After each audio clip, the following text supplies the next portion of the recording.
Hello friends, welcome to your own channel daily stock. So आज हम इस video में बात करने वाले हैं रेडिंगटन कंपनी के बारे में, और कंपनी के बारे में कंपनी का बिजनेस मॉडल बताएंगे और उसके साथ साथ में कंपनी का बिजनेस इन फ्यूचर और किस तरह से ग्रो कर सकता है, एज वेल एज इस कंपनी का जो इंडस्ट्री का जो साइज है, एज वेल एज इस कंपनी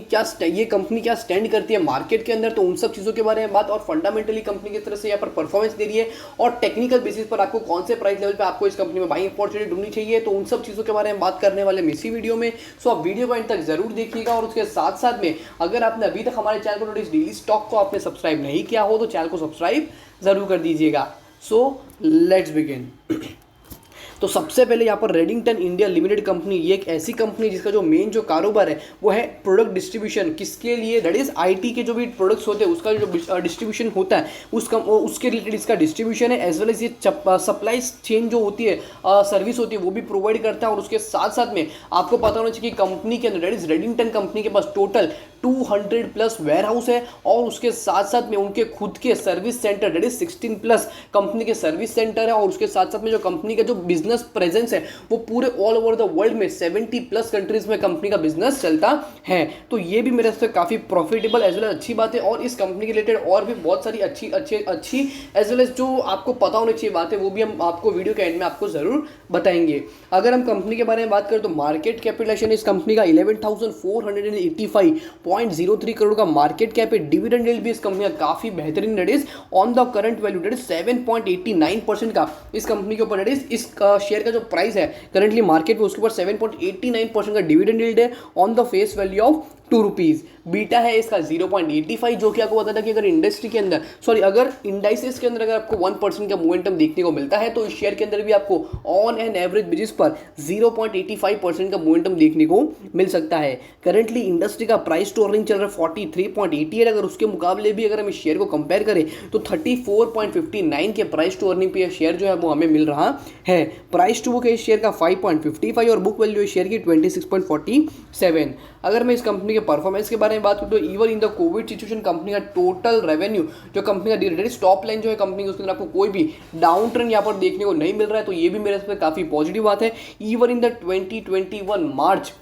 कंपनी का टॉप लाइन भी बढ़ा, एज वेल एज कंपनी की जो भी प्रॉफिटेबिलिटी है उसमें भी आपको यहाँ पर अप ट्रेंड जरूर देखने को मिला है। डिस्पाइट ऑफ द फैक्ट आपको पता होना चाहिए कि कंपनी का जो रेवेन्यू है वो काफी अच्छी तरीके से बढ़ रहा है, बट कंपनी की प्रॉफिटेबिलिटी के अंदर आपको ज्यादा अप ट्रेंड देखने को नहीं मिल रहा है, जस्ट बिकॉज कंपनी की जो भी एक्सपेंडिचर्स होता है, बिजनेस एक्सपेंडिचर्स होते हैं, उसको मैनेज करना भी काफी मुश्किल होता है, जस्ट बिकॉज कंपनी का जो बिजनेस मॉडल है उसके अंदर मतलब वेयर हाउस को मेंटेन करना, उसके साथ साथ में कोलैबोरेशन करना, फिर कंपनी की जो मीटिंग्स होती है उसको हैंडल करना, तो बहुत सारे कारोबार होने के कारण साथ में एक जो कंपनी का जो टोटल जो कंपनी के जो एक्सपेंडिचर्स होते हैं उसको मॉनिटर करना थोड़ा बहुत डिफिकल्ट जरूर होता है। अगर मैं कंपनी के शेयर होल्डिंग पैटर्न के बारे में बात करूं तो शेयर होल्डिंग पैटर्न भी इस कंपनी का काफी पॉजिटिव यहाँ पर जो है हमें देखने को मिला। एफआईआई का इस कंपनी में इन्वेस्टमेंट, इस कंपनी के कोई प्रमोटर होल्डिंग मेन कोई प्रमोटर नहीं है, बट फिर भी एफआईआई का इस कंपनी में निवेश है 41.22%, जो कि काफी अच्छी बात है, just because as of the fate company का अंदर मैंने आपको जिस तरह से आपको बोला कि कंपनी का जो बिजनेस है वो आईटी प्रोडक्ट्स रिलेटेड जो सर्विस प्रोवाइड करना है उसके रिलेटेड भी है।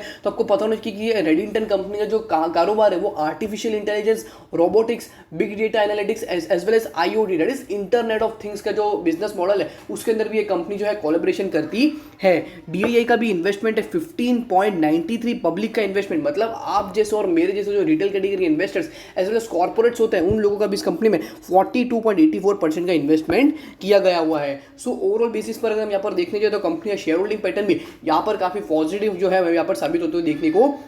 मिल रहा है। अब हम कंपनी का रेवेन्यू स्टेटमेंट कंपेयर करते हैं कि पिछले 3 क्वार्टर में कंपनी ने यहाँ पर किस तरह का revenue, that is top line as well as bottom line में कंपनी ने यहाँ पर किस तरह का हमें परफॉर्मेंस दिया हुआ है। तो सबसे पहले दिसंबर 2020 की ओर चलते हैं तो कंपनी का जो टोटल इनकम था वो 17,003 करोड़ रुपीज का था, और उसके ऊपर कंपनी का bottom line that is profitability आप देख सकते हो कि 201 करोड़ का कंपनी ने यहाँ पर प्रॉफिट जनरेट किया है। और जिस तरह से मैंने आपको बोला कि कंपनी का जो बिजनेस मॉडल है उसके अंदर जो कंपनी का टोटल एक्सपेंडिचर है वो काफी बड़ी और महत्वपूर्ण जो भूमि है वो जरूर निभाते, तो उसके कारण जो कंपनी टोटल एक्सपेंडिचर है वो भी आप देख सकते हो 16,600 करोड़ का कंपनी का टोटल एक्सपेंडिचर हुआ है। मार्च 2021 में कंपनी का रेवेन्यू जो है उसमें आपको डाउन ट्रेंड जरूर देखने को मिला है, बट फिर भी एक अच्छी बात करें 15,530 करोड़ रुपीस का कंपनी का टोटल इनकम जनरेट हुआ है। बट कंपेयर करते हैं कंपनी प्रॉफिटेबिलिटी, तो प्रॉफिटेबिलिटी में कंपनी का बहुत ही अच्छा यहाँ पे आपको रिस्पॉन्स देखने को मिला है। प्रॉफिटेबिलिटी में आपको almost 102 crore rupees compare to the previous quarter यहाँ पर आपको बढ़ोतरी देखने को मिली है। और जून 2021 में भी कंपनी के रेवेन्यू जो है उसमें आपको जो गिरावट है वो आपको जरूर देखने को मिली है, बट कंपनी के प्रॉफिट मार्जिन यहाँ पर फिर से बहुत ही अच्छा सा जो कंपनी के प्रॉफिट मार्जिन है वो काफ़ी अच्छे होने के कारण जो कंपनी नेट प्रॉफिटेबिलिटी है उसमें आपको ज़्यादा डाउन ट्रेंड जो देखने को नहीं मिला है। और कंपनी ने जून 2021 में भी 239 करोड़ रुपीज़ का यहाँ पर प्रॉफिट जनरेट किया हुआ है। अगर हम कंपनी के रिटर्न रेशियोज देखें तो रिटर्न रेशियो में सबसे पहले कंपनी का जो रिटर्न ऑन नेटवर्थ या फिर रिटर्न ऑन इक्विटी परसेंटेज है, जो कि आपको बता है कि कंपनी का मार्केट में जितना भी इक्विटी है उसके ऊपर कंपनी कितना परसेंटेज ऑफ प्रॉफिट जनरेट कर पा रहा है ऑन एन ईयरली बेसिस। तो वो था कंपनी का 2019 में 13%, 2020 में 11.95% एज वेल एज मार्च 2021 में कंपनी का ROE परसेंटेज बढ़कर हो चुका है 15.33%। सो ईयर ऑन ईयर बेसिस के हिसाब से भी देखिए तो कंपनी का परफॉर्मेंस यहाँ पर काफ़ी पॉजिटिव हमें नजर आ रहा है। ROC की बात करें that is return on capital employed, तो वो आपको पता है कि कंपनी के मार्केट में जितना भी कैपिटल है that is mixture of both debt as well as equity, उसके ऊपर कंपनी कितना परसेंटेज ऑफ प्रॉफिट जनरेट कर पा रहा है। तो वो था इस कंपनी का 2019 में 20.51%, मार्च 2020 में 18.37% एज वेल एज मार्च 2021 में 23.17% कंपनी का ROC परसेंटेज मेंटेन रहा है। ROA की बात करें that is return on asset percentage, तो कंपनी के जो भी मार्केट में एसेट्स है ओन एसेट्स के ऊपर कंपनी यहाँ पर कितना परसेंटेज ऑफ प्रॉफिट जनरेट कर पाती है, तो वो भी for a point of view of the mutual fund houses assets retail investors के पॉइंट ऑफ व्यू से ये काफी इंपॉर्टेंट होता है कि कंपनी का जो ROA परसेंटेज है वो एक अच्छे से इंक्रीमेंटल फेज में हो। तो आपको यहाँ पर देखने को मिल सकता है कि कंपनी का जो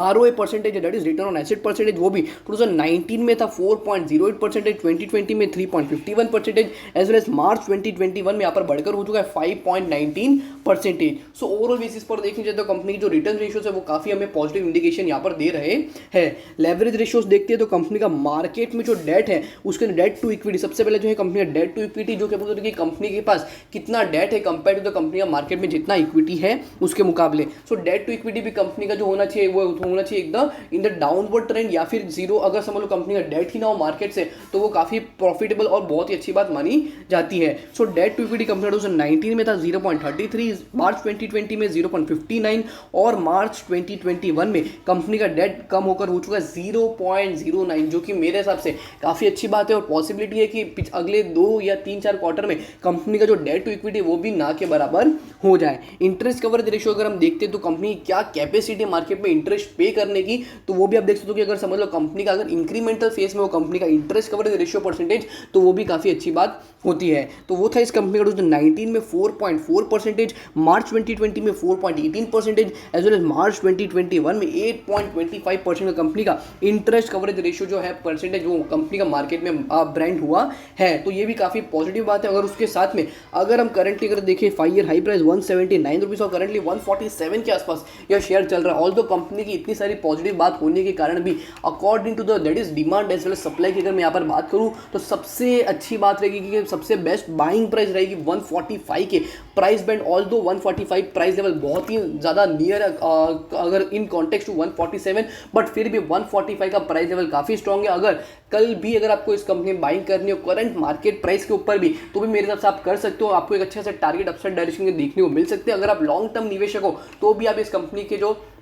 शेयर है उसको आप लॉन्ग टर्म पोर्टफोलियो में रख सकते हो, नहीं तो फिर 5%, 8%, 10% गेन के हिसाब से भी आप अपनी सबसे एग्जिट यहाँ पर कर सकते हो। और उसके साथ साथ में एक और इंटरेस्टिंग बात है कि कंपनी का दैट इज रेडिंगटन कंपनी का जो बिजनेस है उसके अंदर टोटल जो ब्रांड पार्टनर्स की अगर मैं बात करूँ तो वो है मोर देन 245 प्लस, जो बहुत बड़ी बड़ी ब्रांड्स है पूरे वर्ल्ड रिलेटेड। तो वो सब ब्रांड भी जो है इस कंपनी के साथ जुड़ी हुई है। और अगर हम इस कंपनी के बारे में बात करें तो इस कंपनी के अंदर निवेश करना ज़्यादा रिस्की नहीं रहेगा, बट फिर भी आपको एक चीज़ पता होनी चाहिए कि जब कभी भी मार्केट में अगर समझ लो ज़्यादा करेक्शन अगर आपको देखने को मिलता है या फिर एक अच्छा सा सेलिंग प्रेशर देखने को मिलता है तो आपको बताना चाहिए कि FII का भी इस कंपनी में काफ़ी ज़्यादा निवेश हो चुका है। दैट इज ऑलमोस्ट 39-40% के आसपास कंपनी के